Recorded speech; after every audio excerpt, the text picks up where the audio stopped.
Assalamualaikum warahmatullahi wabarakatuh, teman-teman semua dimanapun kalian berada. Semoga selalu sehat, selalu dimudahkan segala urusan, dan ditambahkan rezeki serta dilindungi Allah Subhanahu wa Ta'ala.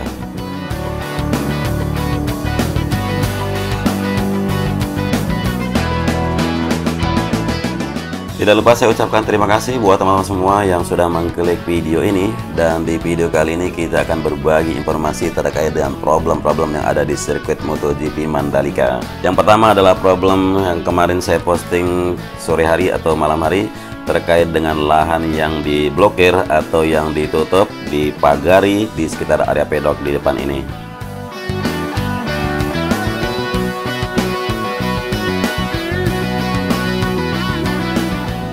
Ya, pemagaran yang seperti kita lihat di video kemarin sore, yaitu pemagaran seadanya dari bambu, dari papan, dari kayu, dan sebagainya. Itu bukan pemagaran karena akan dibangunnya proyek atau akan dibangunnya sesuatu di sana, tetapi pemagaran dilakukan oleh warga setempat, pemilik lahan, terutama karena masih ada masalah internal antar pemilik lahan terkait dengan harga atau terkait dengan pembayaran dari ITDC.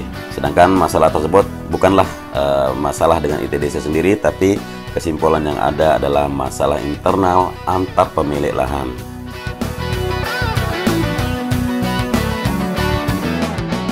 Dan sekarang kita sudah kembali ke atas trek, yaitu masih di atas trek lurus untuk menuju ke tikungan yang pertama di depan ini. Beberapa hari yang lalu juga saya sempat bagikan kalau informasi kenapa pengaspalan untuk lapisan kedua masih tertunda. Jadi seperti yang kita tahu, kalau pengaspalan lapisan pertama telah diselesaikan sekitar kurang lebih 3 minggu yang lalu dan tidak dilanjutkan secara langsung karena pengaspalan di trek utama masih dilakukan scanning atau pengambilan data, di mana titik-titik yang ada aspalnya lebih rendah dan aspalnya lebih tinggi terkait dengan ketinggian dari drainase horoton. Karena dari prosedur pengerjaan untuk pengaspalan itu berpatokan dari drainase horoton yang ada, sehingga elevasi dari pinggir pengaspalan yaitu atau sisi pinggir dari track lane harus memiliki ketinggian atau elevasi tertentu. Dan itulah kenapa sampai sekarang masih dilakukan pengambilan data atau scanning menggunakan 2 trimble. Dan ini akan dilakukan mulai dari hari ini sampai seminggu lagi ke depan.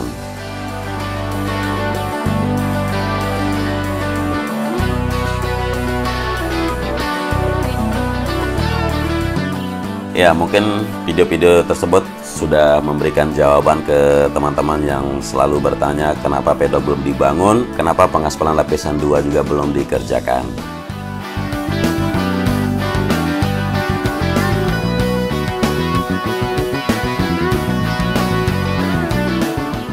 Dan perlu kita ketahui ya, kalau sirkuit MotoGP Mandalika memang dibangun secara paling modern dibandingkan dengan sirkuit-sirkuit lainnya, karena kita tahu dari keterangan pihak pengembang maupun pihak terkait untuk fasilitas yang ada di sirkuit MotoGP Mandalika juga memiliki fasilitas yang serba beda dari sirkuit yang lainnya, karena nantinya di zona tengah maupun zona di sisi kiri akan menjadi kawasan resort, kawasan kompleks, hotel-hotel mewah, sehingga pengerjaannya memang membutuhkan ketelitian yang bisa dibilang 2 kali lipat.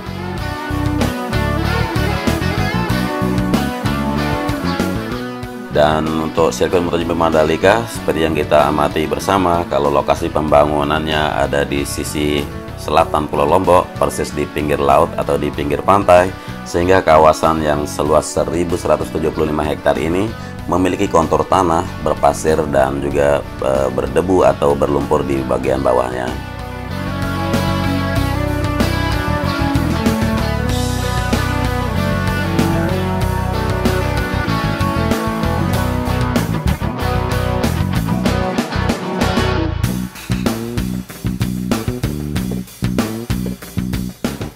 Dan kita tahu juga kalau dari tikungan yang ke-10 yang ada di depan sini menuju tikungan yang ke-11 bahkan sampai ke tikungan yang ke-12 merupakan area reklamasi, yang mana kemarin-kemarin bisa teman-teman amati atau mengingat kembali dari video-video yang sudah saya bagikan sejak awal 2020 lalu.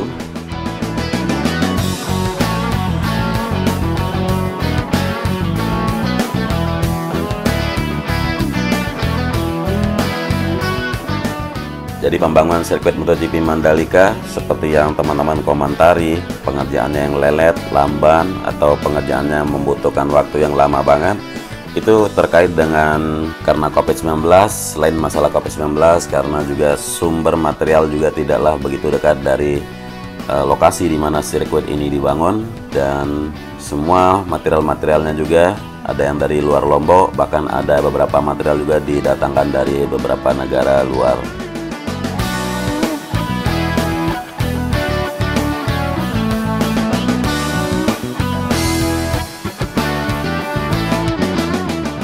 Dan saya juga tetap mengajak teman-teman mendukung atau mensupport terus pembangunan sirkuit MotoGP Mandalika.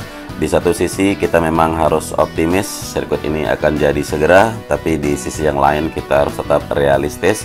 Dan bisa juga teman-teman yang pesimis silakan pesimis, yang optimis silakan optimis, dan yang realistis silakan terus realistis.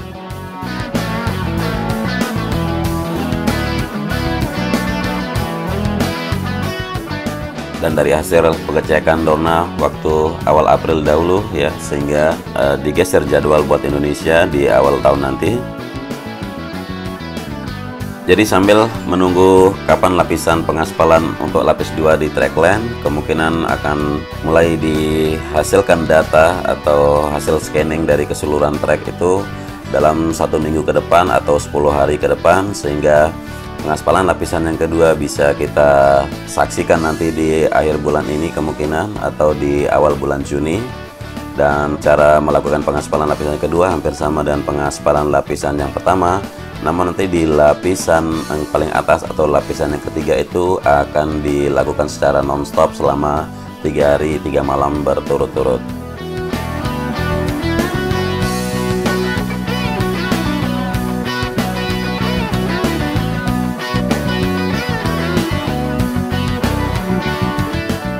Jadi segala informasi yang saya bagikan di sini bukan saya buat-buat sendiri, tapi inilah fakta yang ada di lapangan. Kenapa pengaspalan belum dilanjutkan, kenapa area pedok juga belum dibangun.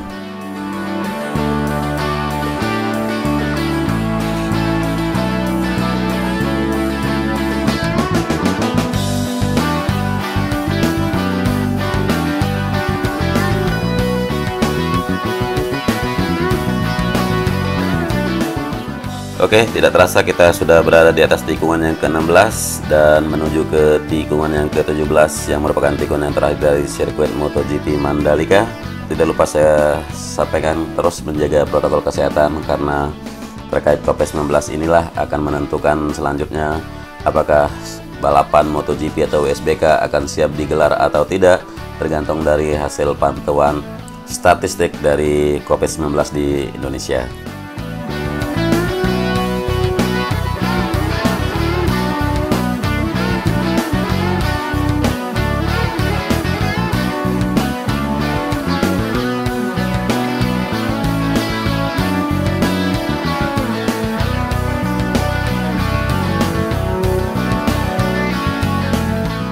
Dan tibalah kita di garis finish, dan di depan ini merupakan garis start dari trek balap sirkuit MotoGP Mandalika.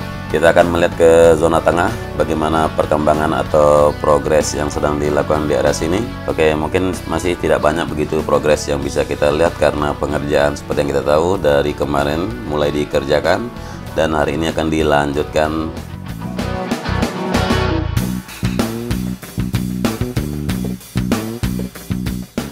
Nah, jadi di zona tengah ini masih pengerjaan pembukaan jalur atau jalan koneksi dari tunnel 1 menuju tunnel 2 sambil menyiapkan jalur lingkar sebagai central stage yang akan ada nanti di zona tengah sirkuit MotoGP ini.